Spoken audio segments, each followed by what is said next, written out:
In 2021, a 16-year-old kid from Cincinnati started screaming into a camera, and honestly, the internet couldn't look away. I'm talking about none other than IShowSpeed. By 2025, he had 35 million YouTube subscribers, got himself banned from 3 platforms, accidentally flashed 25,000 viewers, and somehow became one of the most watched streamers on Earth. Some of the things he had done in the past is crazy to say the least. So let's go down the rabbit hole. December 2021. Speed appears on Adin Ross's Twitch stream for an e-dating segment. He's paired with a woman named Ash Cash. Within minutes, he's making explicit comments, then escalates to, outright threats. I will. Who's gonna stop me? I will. If we the last 2 people on Earth, who gonna stop me? Ross cuts him off midstream, visibly uncomfortable. Twitch bans Speed for sexual coercion or intimidation. Not a suspension, a full ban, lasting until October 2023. He was 16 years old. It wasn't really funny at all. It was harassment, broadcast to thousands, with a teenage victim forced to endure it live. April 2022. Speed's playing Valorant, loses a round, and a female teammate speaks up.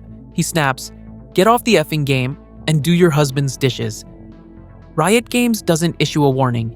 They permanently ban him from Valorant and every other Riot title. Speed posts an apology video claiming he was reacting to racist comments from other players. But the damage is done. He's now blacklisted from one of the biggest competitive games in the world, and the internet debates whether this is toxic gaming culture or just a kid who never learned boundaries. Here's the thing, both can be true. July 2022. Speed goes live on YouTube playing Minecraft. 96,000 people watching. He's installed a mod called Jenny's Mod, which adds explicit sexual content. Yeah, you already know where this is going. On stream, his character does something crazy. I'm not even gonna say what it is. I don't want to get flagged for saying it. You probably guessed it already. He toggles the censorship settings, fully aware of what's happening. YouTube strikes the channel immediately and bans him for a week. Speed breaks down on camera thinking it's permanent. He cries, he apologizes, he doesn't understand why people are mad. Here's why. A huge portion of his audience is children. Kids who watch Minecraft content don't expect NSFW mods. Parents who trust YouTube's algorithm don't expect a streamer to casually expose minors to pornographic content. November 2022. Old clips resurface. Speed's early streams are filled with derogatory rants about women. Sky Sports, which had been featuring his World Cup reactions, drops him entirely. They issue a statement. They will no longer publish any of his content or include him in future coverage. A media blacklist. At 17 years old. That's wild work. December 2022. Speed's in Qatar for the World Cup. He sees a Chinese fan wearing an Argentina jersey. He runs up screaming, "Konnichiwa," then mimics Asian languages mockingly. Many took it as racist. It goes both ways, right? Speed posts an apology video, claiming ignorance. But the pattern is clear. He doesn't think before he acts. Cultural insensitivity becomes another receipt in the pile. Then came 2023, the year Speed accidentally became a meme legend. He's playing Five Nights at Freddy's. A jump scare hits. He leaps out of his chair. His shorts slip. 25,000 viewers sees his junk. He deletes the stream within seconds, but it's too late. Hashtag IShowMeet trends worldwide. YouTube, surprisingly, lets it slide as accidental. But Speed breaks down in interviews, crying about the violation, the memes, the humiliation. It's uncomfortable to watch. A teenager exposed, literally, and the internet turns it into a joke. And yet, he keeps streaming. January 2024. Speed adopts a Shiba Inu and names it N-word. Yeah, it's true. He defends the name on stream, calling it affectionate, referencing his own use of the slur in casual conversation. Backlash is immediate. Normalizing racial slurs, even through a pet's name, crosses a line for sponsors and platforms. He quietly stops using the name publicly, but never formally retracts it. May 2024, Speed's doing an IRL stream at a KFC. Someone calls in a fake weapon threat. Police swarm the location. Again, He's detained, then released. It's the second swatting incident in his career. Oh my God. God bless America. Yeah, I think that's what happened. Oh shit. God, y'all scared me. I thought something was going on. Sorry, dude. It's all right. God damn. Yeah, false alarm, false alarm. Damn, who did that? Speed posts about hating the US and considering moving abroad. His reaction? Publicly blaming America rather than addressing the obsessive fan base he's cultivated, kinda misses the point. July 2024, Speed tours Europe.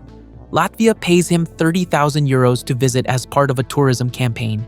He streams at the Freedom Monument, yelling, drawing massive crowds. Latvian citizens erupt in fury.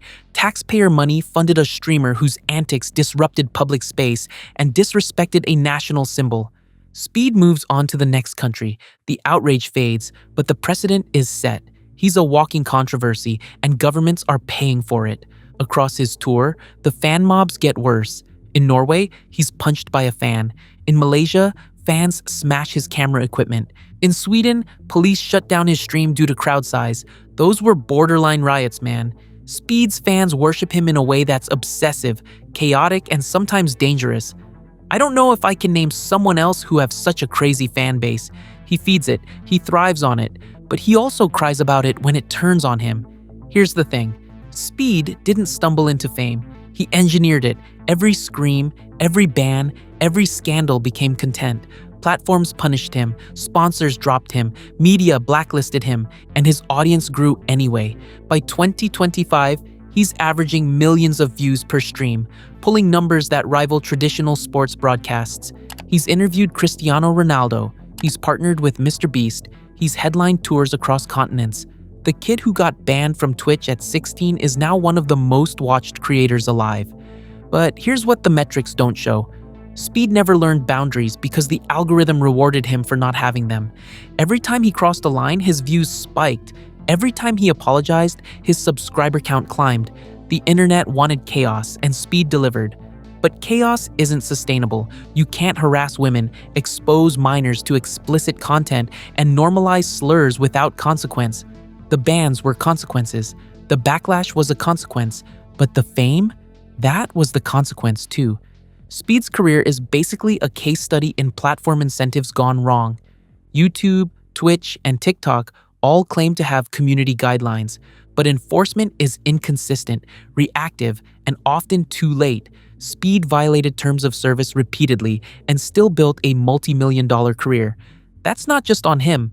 That's on the platforms that profit from the controversy he generates, and it's on the audience that watches, shares, and defends him. Because here's the uncomfortable truth. We made IShowSpeed. Every clip shared, every meme created, every hate watch that boosted his numbers. We rewarded the behavior we claim to condemn. Speed is 20 years old now. He's rich, he's famous, he's untouchable in the way only internet celebrities can be.